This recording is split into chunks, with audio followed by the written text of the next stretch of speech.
listening to the next great small business podcast. Welcome to the S.M.E Stories podcast, where it is all about small businesses in Canada.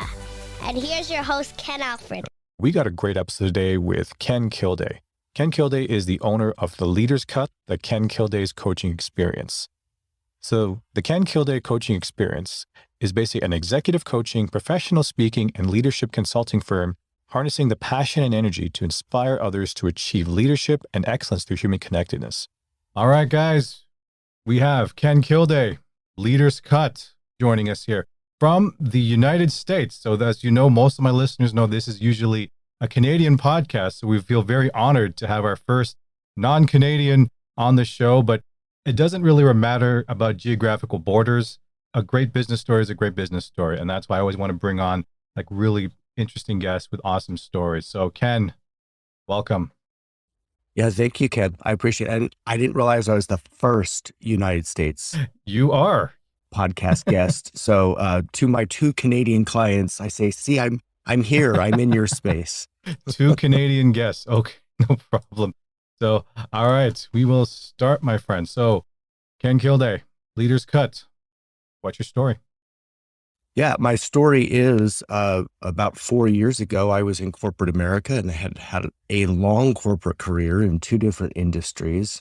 And I'd reached a moment in my role as a corporate executive. I had launched a business. I had built great teams that were doing great work. And I felt like there had to be something more to do. I was ready to move on to something new and challenging, et cetera. And it was actually my husband who said to me, well, what do you love to do? Like, what's the common thread in 30 years of working?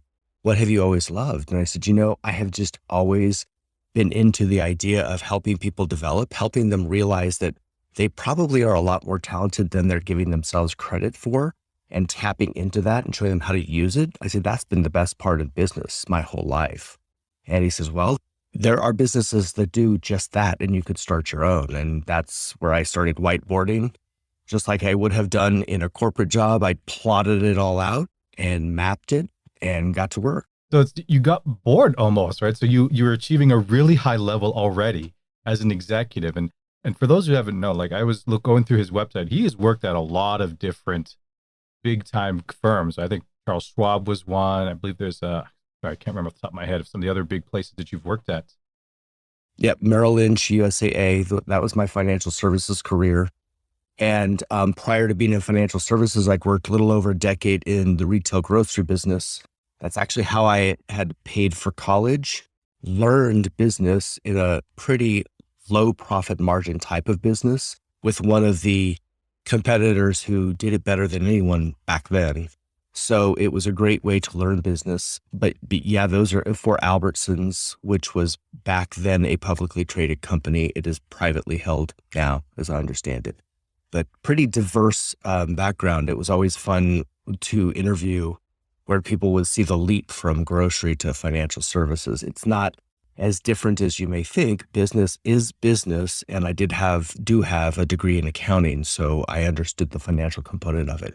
But from grocery, understanding business, to financial services, going into planning, certified financial planner, planning for people's future, into business coaching, which is planning around business, there is a common thread throughout that. And that's what has carried me through. So it's not as zigzag as it may sound. Right, no, and I think also too, looking on your site as well, is that you got certified as a coach back in 2013, right? So was it your husband's idea to say, okay, you know what? You're really enjoying the development part. Maybe I should get some type of certification or some training in actual coaching. Is that what kind of brought you into getting that?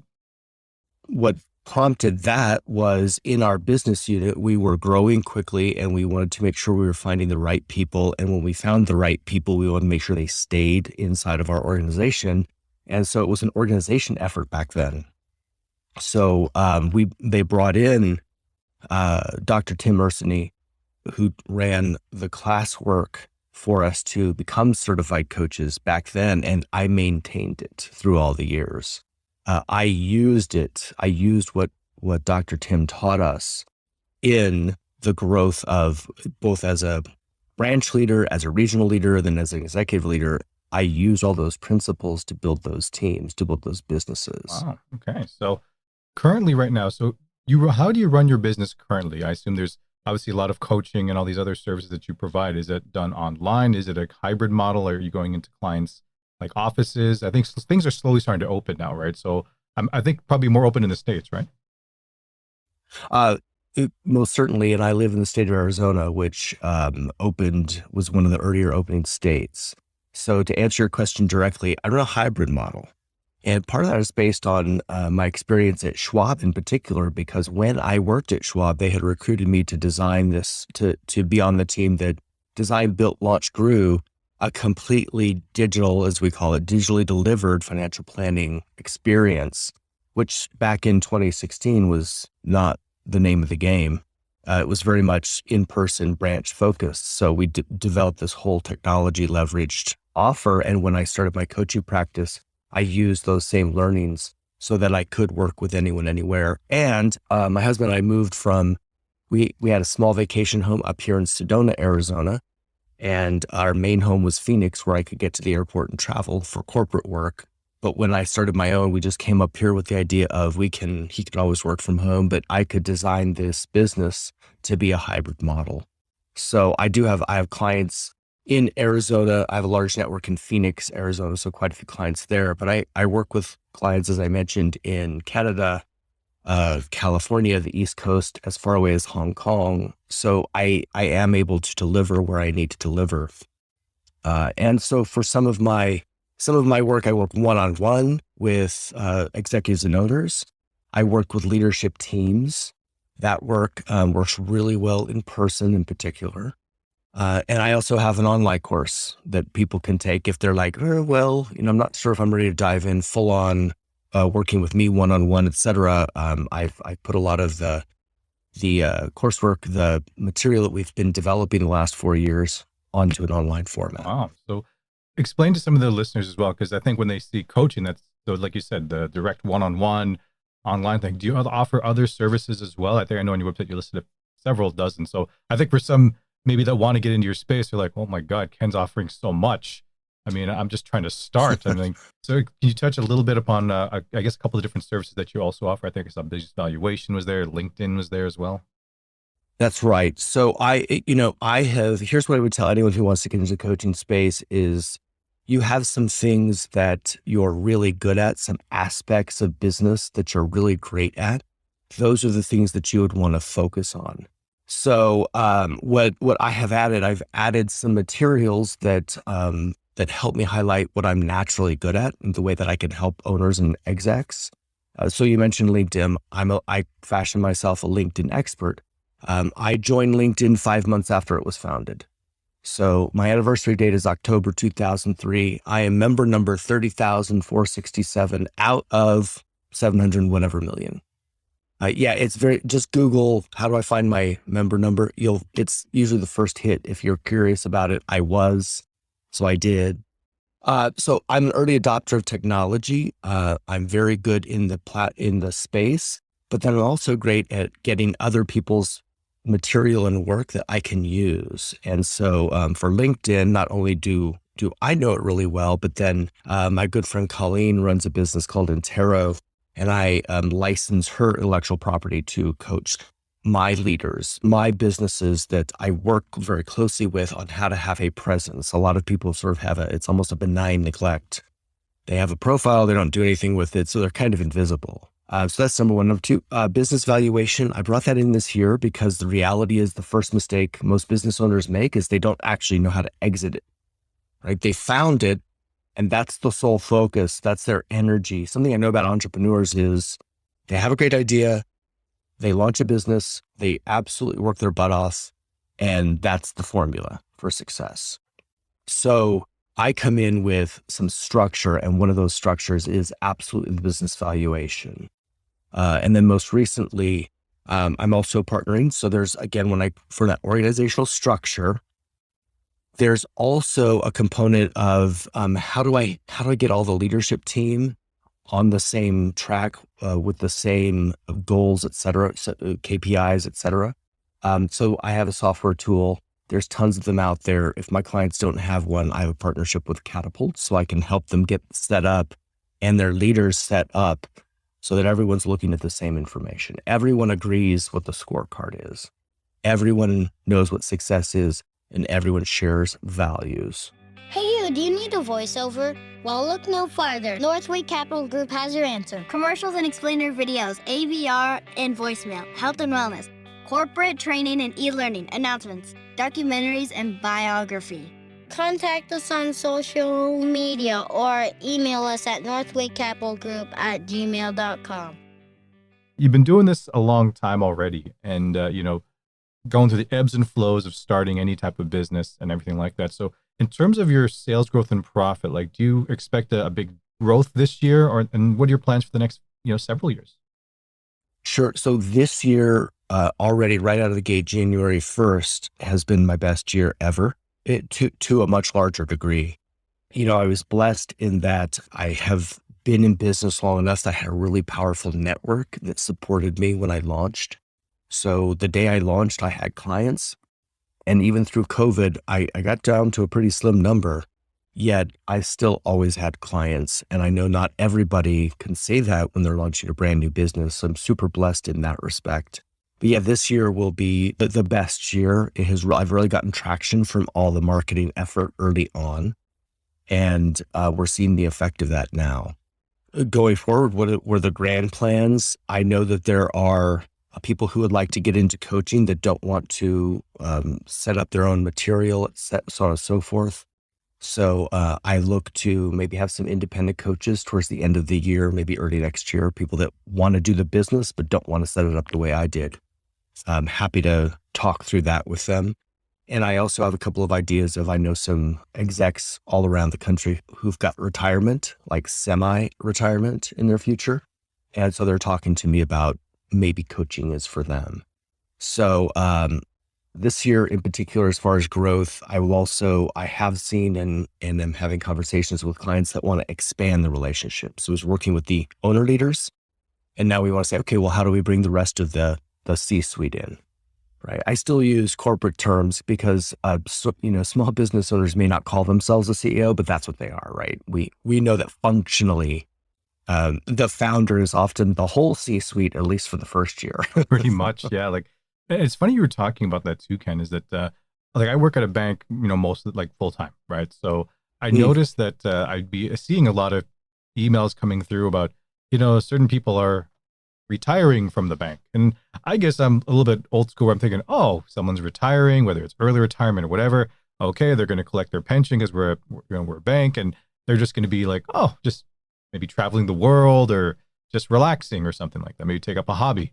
And then next thing I know, I find out some of them are like starting their own consulting firm of some way, shape, or form. And I'm like, you're not really retired, are you? It's just that they still want to do something. And maybe the idea of sitting home and doing nothing maybe just scares them, that they feel like they have to do something, whether it's utilizing their skill set or maybe venturing out into something totally different. Yep.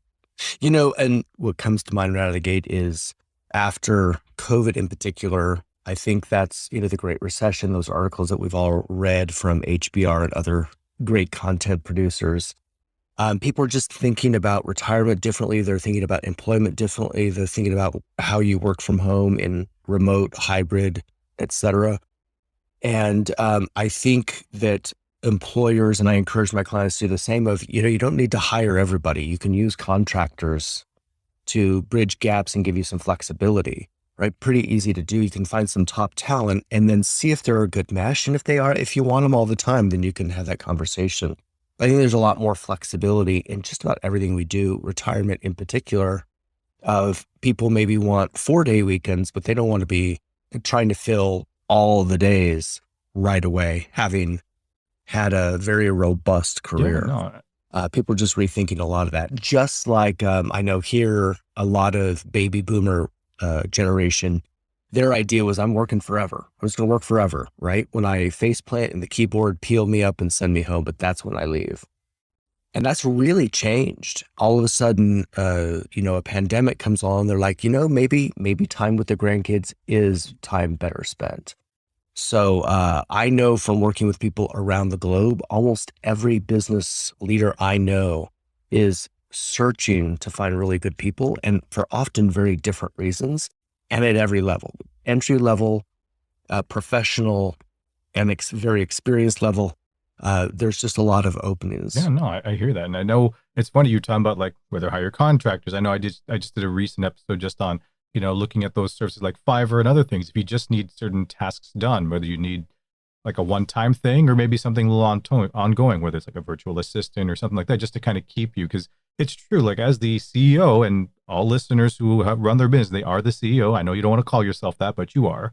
Is that you are basically juggling 50 balls in the air. You're the chief accountant, you're the chief marketing exec, you're the chief electrician, you're the chief chef. So you're basically doing everything. And it's nothing wrong getting help in certain aspects, right? So I think, I don't know, some people feel that maybe they're reluctant to bring people on because, they can't do it as well as I can, or they don't care as much as I do because it's, my business, right? So I think if you really want to get to that next level, you need to know how to delegate efficiently so that you can start focus on growing the business as opposed to just making sure that it doesn't fall apart at this point, right? You're trying to grow it and have a good foundation. Yeah, it's, I'm sure Kenny already saw on the website, I call it the 6 keys to building those independent, accountable teams. While number 1 is communicate, number 2 is delegate. Because the reality is entrepreneurs are really special. They had the idea, they took the risk, they worked so hard. And the idea that they're now going to hand it over to somebody, trust somebody to hold their baby, it's really hard. It's emotionally difficult. But I also know a really wonderful thing happens in that when you find people that share your mission, value, purpose, that they come up with some new and different ways and ideas of doing things that serve the business better than you might have expected, business owners. Believe it or not, there's some people that are so driven by your mission, the one that you created, they will glom on and they'll think of ways to make it 10x better than you could have imagined, if you'll let them. Now it's time for tips from the pro. When people think of like your coaching business and your consulting business, they're thinking, okay, seems like a low cost of entry, but you've been doing this a while, Ken. So what's kind of been the biggest expense when you first started, Leaders Cut? The biggest expense, the biggest variable, controllable expense that I invested in was marketing, for sure. I was lucky enough within my first year, met some great contacts up here, one in particular that owned a marketing agency. And so I made the investment in that in particular because some of the costs are pretty low, right? The software that you need, as long as you have a computer, a camera, that sort of thing, the hardware is not that expensive. The software is not that expensive. Marketing is the expense. But I'll tell you, for every business owner, if you want to get into coaching in particular, it's no different than any other business. Great marketing is you're buying clients at a profit. That's at a profit, right? If it costs me, making this up, $500 for a lifetime value of $6,000, that's a great return, right? Then you take the $5,500 and now you invest $1,000, you get 2 new clients like that.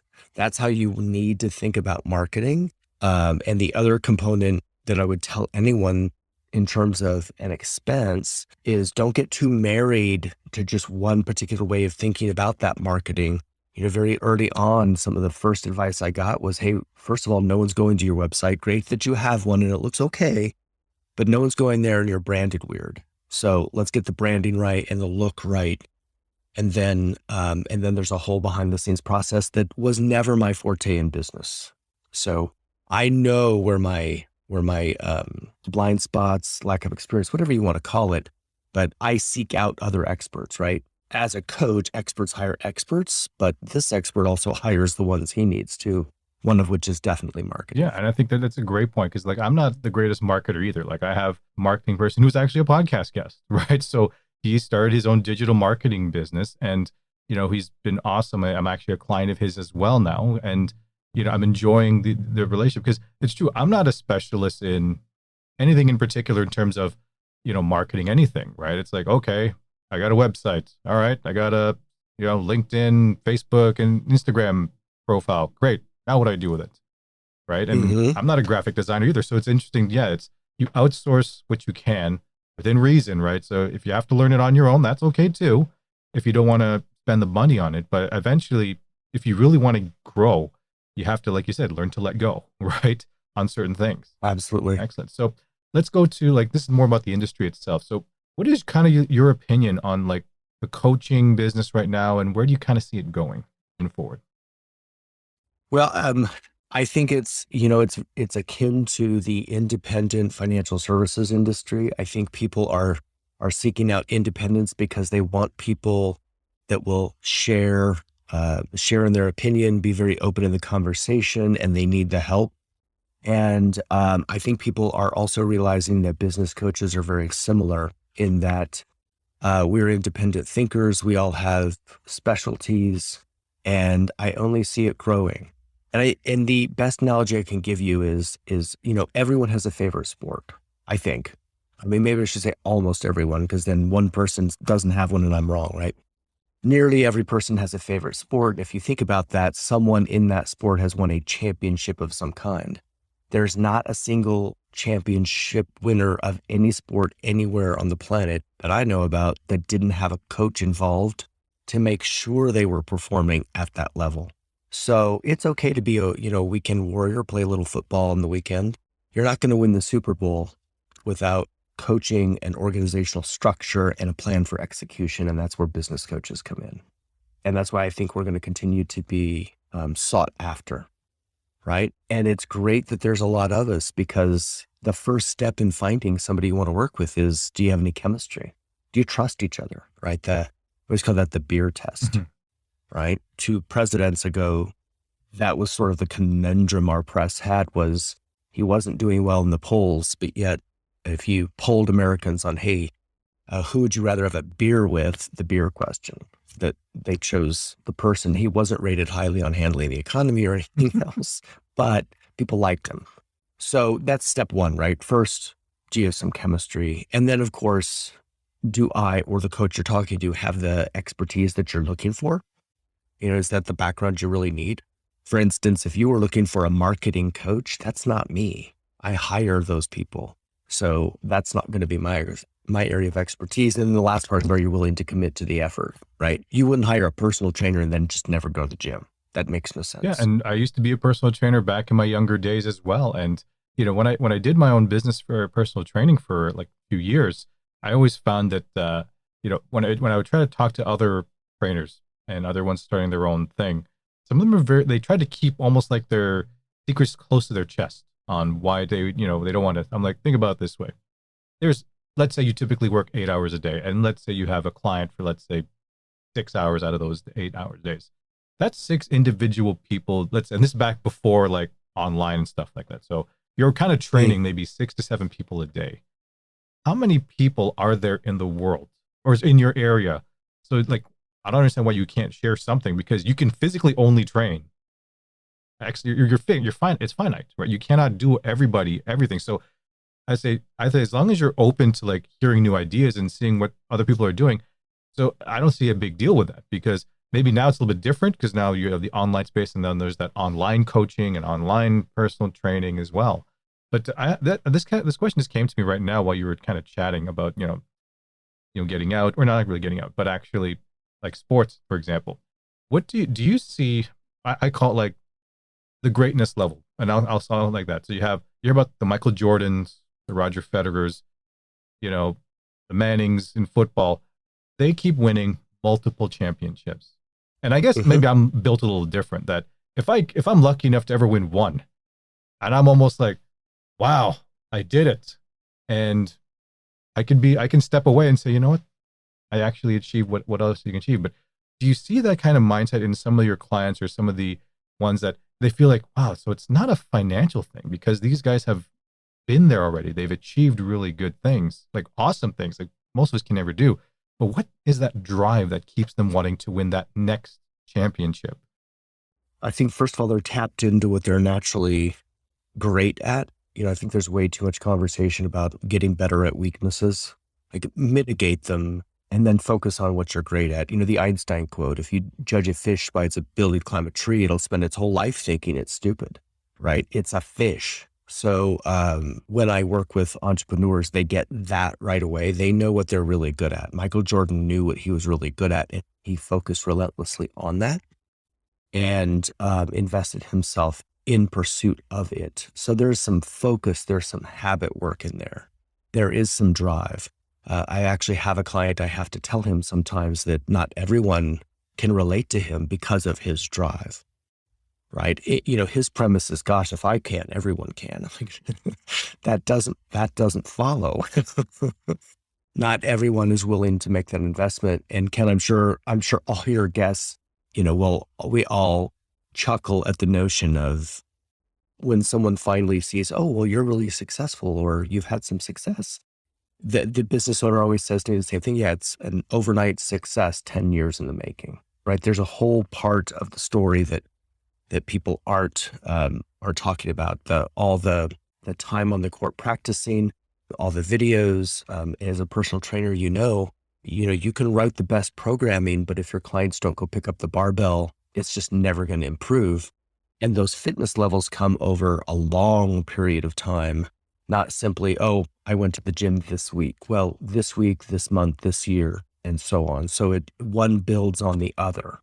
And, we can't shy away from the idea that investment, building the foundation and then building on that success, that's how business works. That's how wellness works. That's how success works, is you're building up on something. It's not an overnight thing. It's not a one-time thing. Excellent. So now we'll go back to the industry here. Like, is there any, common misconceptions that people don't know about the coaching space, right? Because I guess a lot of them think, oh, it seems to be simple, or, you're just trying to motivate people or whatever. But what are some of the inner workings that, for those that maybe are about to get into it, or maybe just curious about it, that don't really know about all these different things that actually go on when you're running coaching business? Yeah. It's sort of the same misconception. People who have never used a business coach, they think of it as, oh, are we just going to talk once a week or once every other week and that's it, right? Well, no, that's where we sync up and have it's sort of like in your company, you have a weekly meeting, but then there's the other 167 hours of the week that you have to execute. Coaching's the same way. What I would suggest to most coaches, at least a lot of the coaches I've talked to and I know run great practices, we never think of our coaching fee as an hourly, like you pay me this and you get this number of appointments. It's more of a retainer. We commit to a session each week, and I expect and am pinged by clients, text, quick phone calls, quick check-in meetings. Stuff happens. Business moves fast. So what I would tell all coaches is, if you want to be a great coach, then you're selling your expertise and access. You are a support structure, especially for small business owners that can feel a little isolated and they want that direct sounding board, etc. It is the access that will make you a great coach, and you'll love it. There's nothing, I don't think there's anything better than when clients they count on me and then they know that they can count on me, and I help them as a sounding board and a few other things make some really great decisions. That helps their business, that helps their community, that helps all the team members that work in their business. Next question I got for you based on the industry is, when people look at your site, they watch your videos, they see your postings, they're like, wow, Ken's really got it all together. And I'm not talking about this Ken, I'm talking about the guest Ken that we have right now from Ken Kilday. So what has been, in your journey so far, your biggest failure, but also your biggest success so far? My biggest success is that I'm a natural relationship builder. I like people. I enjoy it. That almost sounds trite. I'm a people person. I'm invested in other people. The way one of my reports said it to me one time is, she said, I have never worked for anyone that expected more of me in the service of everyone else on the team and supported me more in that pursuit. And I thought, that's great. That's it, right? I'm willing to work. I would never ask anyone to work harder than I work. The failure has come where not everyone is open to having a relationship, right? Not everyone wants to build a trust environment. Some people are just very motivated with climbing a ladder and getting that praise and reward and taking the credit, et cetera. And I don't mesh well with that. So there have been friction moments with a few people in my career that I regret. I feel like there was, in my head, I was always like, God, why can't we just not talk it through?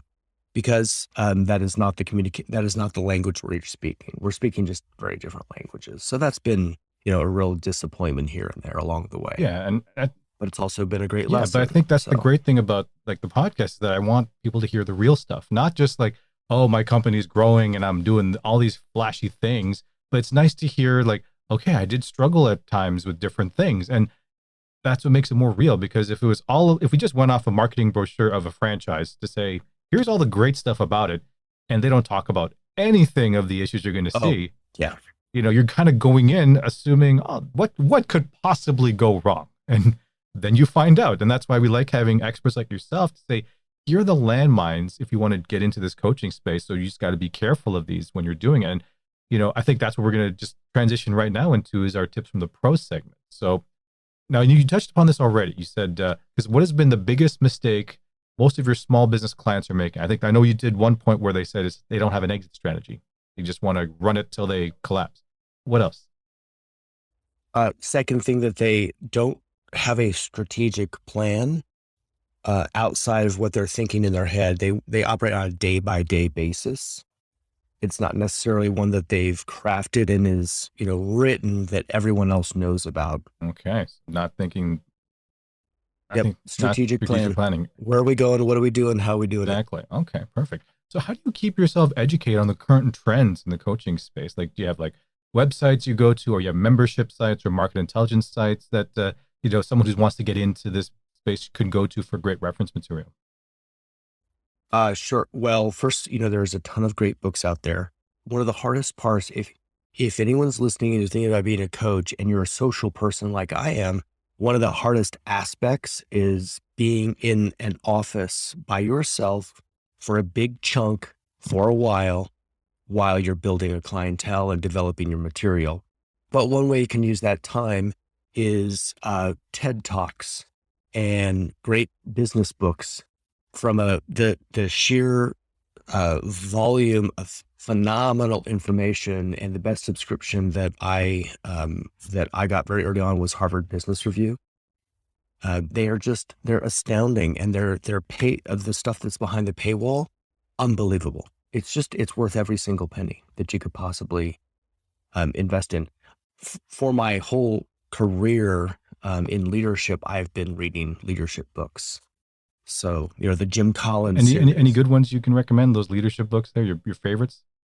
Yep. Yeah. The Jim Collins series, Built to Last. And so all the Built to Last, How the Mighty Fall, all of those, his whole series is phenomenal. Brene Brown, the Dare to Lead, and her whole series, amazing. If you go to my website or read some of my quick tip blogs, there are a couple of books in particular that I continue to reference depending on what people are struggling with. From a communication standpoint, you have to read Susan Scott's Fierce Conversations. Mm-hmm. The quicker you get brave at conversations, the better your business is going to run. And if you're a coach, the better your coaching practice is going to run. Because as a coach, if you can't have fierce conversations, straightforward conversations that are safe and kind, then you're going to really struggle as a coach. All right. We talked about how you keep educated and stuff like that. So let's talk about different niches within the coaching space. Like, do you see, if someone's coming in new, is there any smaller coaching niches that maybe someone consider that could give them some immediate or short-term growth that someone can start at? Certainly.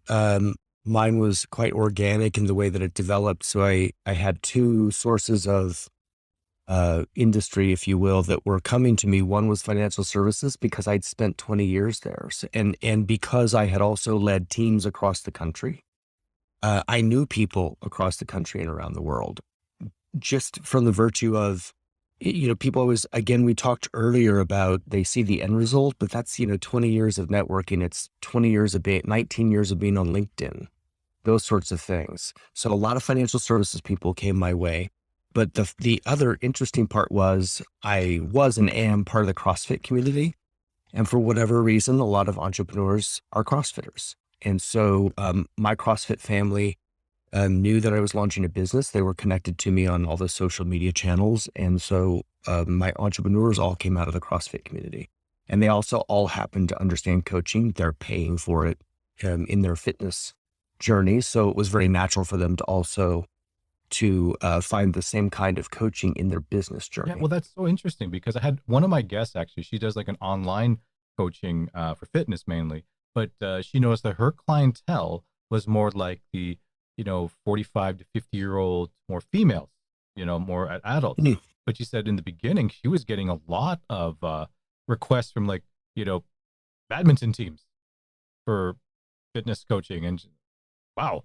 So I think that's why some people think when they think coaching, they're thinking, okay, you're not going to Mark Zuckerberg or Jeff Bezos to tell them how to do their business, right? That's probably, maybe you could aim for that in the future, but maybe we don't start with the big companies first. Right. Start with the mom and pop shops who said, like you said, haven't really organized all their thoughts and they don't have a structure. They just know their business and you're just there to really kind of guide them and, make them accountable to it. So, because it's easy when you're the owner and you're the boss that if you don't hit a personal target, you're like, okay, whatever, right? But once you have some numbers some metrics that you have to start to drive towards, you're like, okay, I got to be, someone's there holding me accountable, right? Because they don't own my business, it's me, but they're keeping me, making sure I still say what I wanted to believe, right? So that's right. Good to hear. So, all right, next question here. So, as a newcomer, should I bill hourly or should I have monthly rates or a retainer?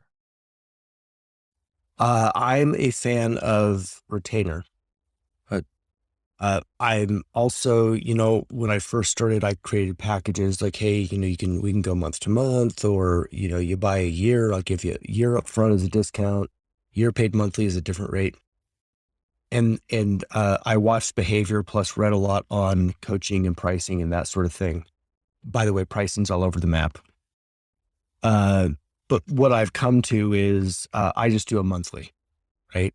I have a setup fee because the front end is usually where all that initial work and extra time and effort comes in. And then we really gain steam, but then we just go month to month because not a lot of business owners want contracts. They just don't want it.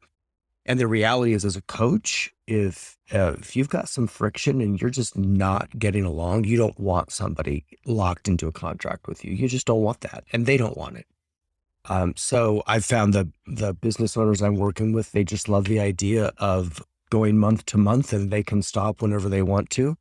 And then in practice, what I would tell anyone is, usually people stay with me. Hey, do you need an error-free website? Do you need transcription that's accurate and on time?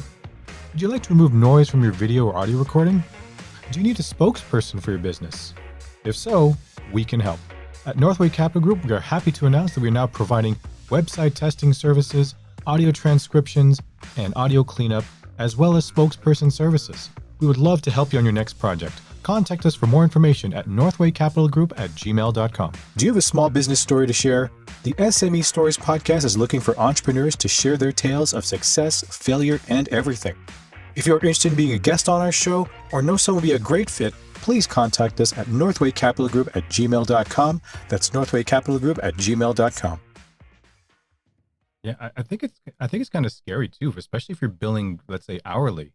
Like, especially that someone's just started and they don't know how much, because obviously when you're as a coach, you may only meet, like you said, meet with them once a week, but you're kind of, especially that setup that has a lot of time. You're really going through all the nooks and crannies and maybe asking very sensitive questions to the owner that they don't either want to say or not comfortable saying, because it's like, if I say it out loud, that means I'm going to have to make sure it actually happens, right? And now this person who I'm going to be paying good money for is going to make sure that I stay on task, kind of thing. So it's kind of that, they're afraid to say whatever that monthly retainer is that looks like, I'm afraid of putting, several $1,000s per month, because then that might scare off everything. But then I guess you're not trying to do everybody, right? You're trying to look for the good ones. And, you made the point earlier of people who try to protect and think scarcity and hold on to their trade secrets or what have you. The reality is there's 8 billion people in the world, not quite 7 point whatever it is. Some of my left brains don't like it when I do the about number. But anyway, I can't handle that many clients. There's plenty of sunshine for everybody. So that's how I look at it is, Yeah. I will get to work with I do and will get to work with some amazing people. I can't work with everyone. So if there's not a fit early on, I'm okay with that. I have introduced prospective clients to other coaches because they were looking for a niche that I don't serve. And that's also a good thing. That's even a potential revenue for yourself if you had a great relationship with fellow coaches and there's referral things that you can work out. And for some reason, if it doesn't work for you, if this person works better in this environment with this person, hey, they might maybe they'll give you a fruit basket for Christmas or something as a thank you, right? Because I think my last episode I did, a solo episode, was on knowing your numbers and talking about, not just what the client brings in. Like every business owner should know, if I sit down with you and say, okay, who's your biggest client? They'll say, okay, it's this person. How much do they usually bring in per year? I'm sure they're going to be able to say it. Have they referred anybody? They should know something. Oh yeah, and how much did they bring in? So then it's not just your single client. You're seeing how much money that client is bringing in to me, but is giving me almost that residual income. I won't call it residual, but secondary income from referrals that they've sent out. So that's always something that's very interesting to hear. So, all right, next question here is, for an online coach, is there any insurance or any special insurance that you have to get when you're going to be running your own business? I suppose it depends on the kind of coaching you're doing. For what I'm doing, I don't carry an additional types of lines like an E&O insurance.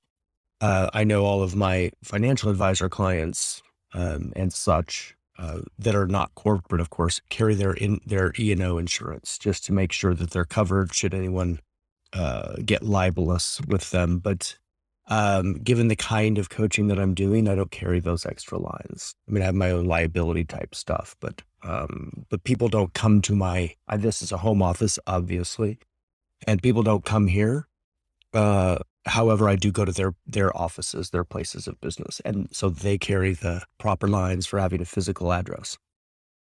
What has been the funniest business story you've had so far since running your company? Funniest business story. God, there has to be a couple of prospects. It's kind of funny when people, they'll schedule an appointment, but really they just want to debate.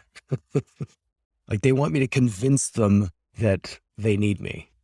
Like, that's not really how that works. Yeah. This is not a political conversation, right? Yeah. It's like, if the question is, do I need you? Or like they're trying to pick at all of your credentials and saying, okay, well, can you do this? Can you do that? I'm like, okay, so what are you want help? Or are you just trying to find out? I'm not running for mayor. I'm not running for governor or anything like that you're trying to find stuff on. So, okay, that's interesting where they don't call to say, I need help. They're saying, can you really do it? Yeah. They really want to plug it.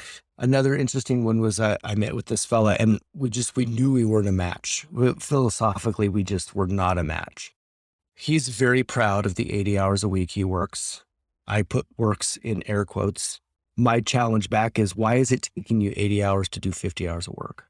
Because I bet that's what it is. And he presented with his problem was these kids today don't want to work. I said, how are you expecting them to be there when you're there? Well, yeah, why wouldn't they be? Yeah, you're not going to find people like that. That ship sailed. Listens to books at 3x the speed so he can listen more. Like, yeah, we're not going to fit, bud. Wrong coach. You ever heard of Vince McMahon, the owner of the of WWE, or used to be WWF back in the day? Now that you tell me who it is, yes, I've heard of him, but I wouldn't have picked that out of a multiple choice test. About him, he is one of those 80-hour-a-week guys, right? And all of his kids were part of the wrestling biz or the promotional business or whatever. And I remember hearing in an interview that I guess, what is the one regret you'll have when you die?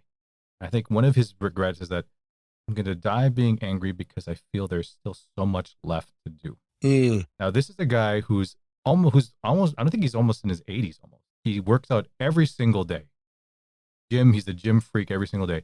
He sleeps maybe 3 to 4 hours a day, which I think those are very few and far between, Ken. Am I Yeah. safe to assume that today's generation, including us, I don't think I want to be working 80 hours a week.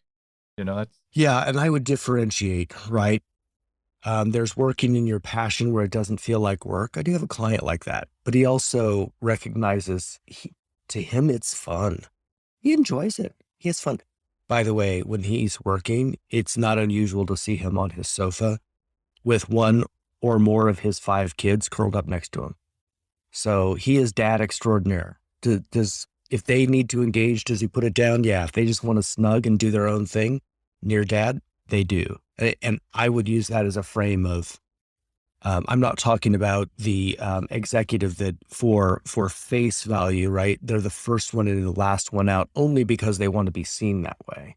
That's a really different driver than a lot of my entrepreneurs who their business is their life. It is their fun. It is their hobby. So, for yeah. those who can do it, that's great. Yeah. I mean, I think I enjoy 40 hours. I'm good with that. I don't know if I need to do more and stuff like that. So, okay. So how do you balance the work life, especially what are your tips for the work life person, for the new coach that's trying to start their thing? Because obviously, I think a great quote that I heard from one of my guests is that people try to run a marathon at a sprint's pace, which is you're going to burn out super fast.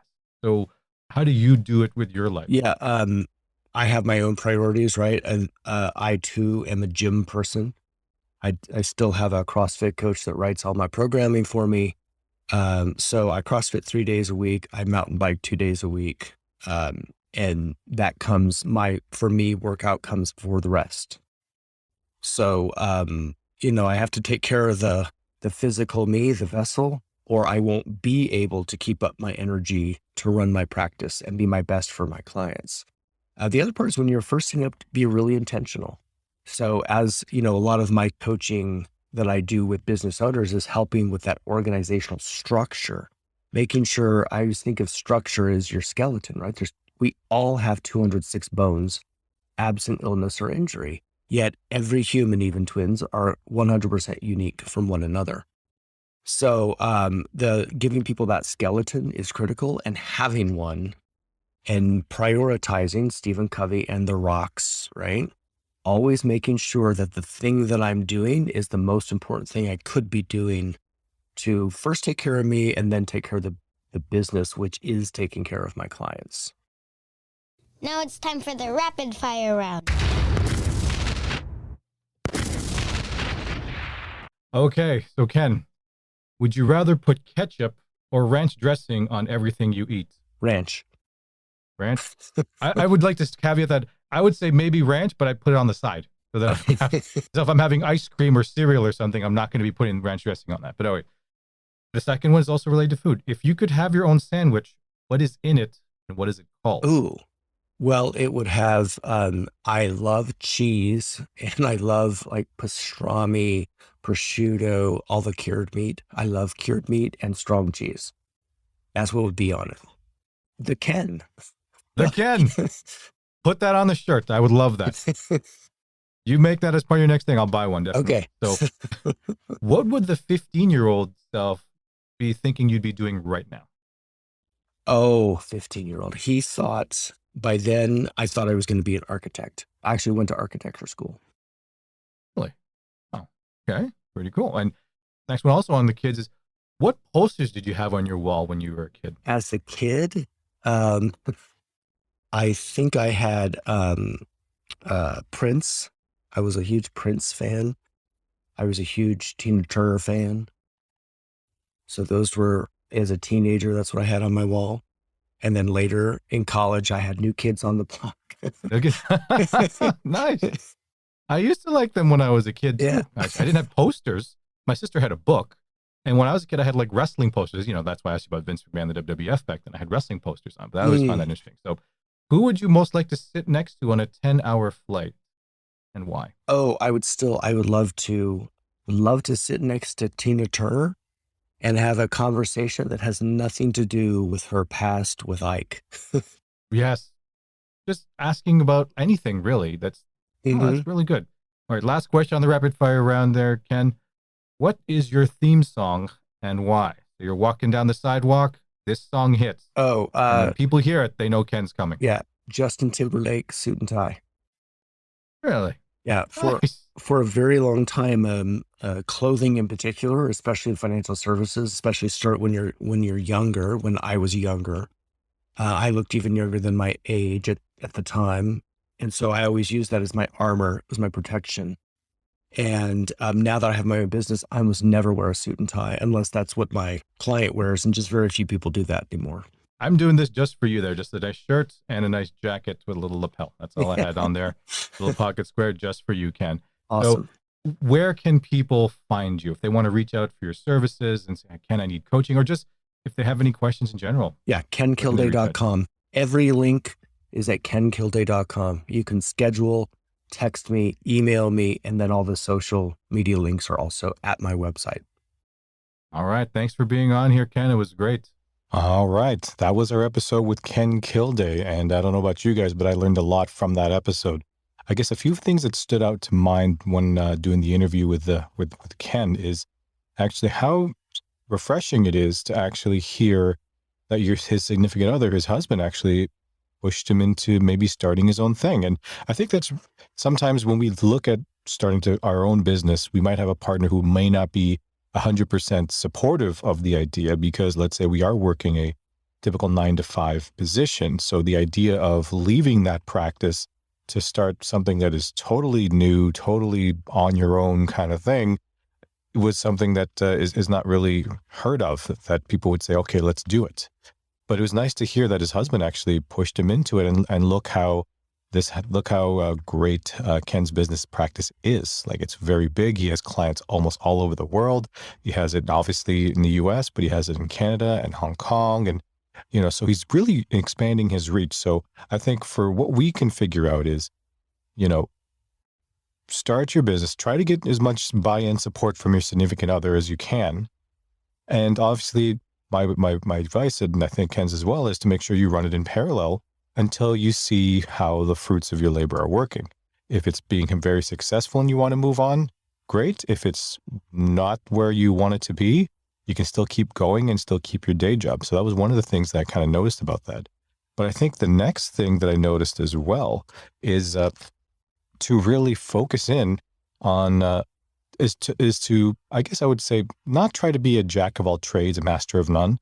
But I think a lot of business owners nowadays, we focus a lot on trying to be there on social media for almost every single social media platform.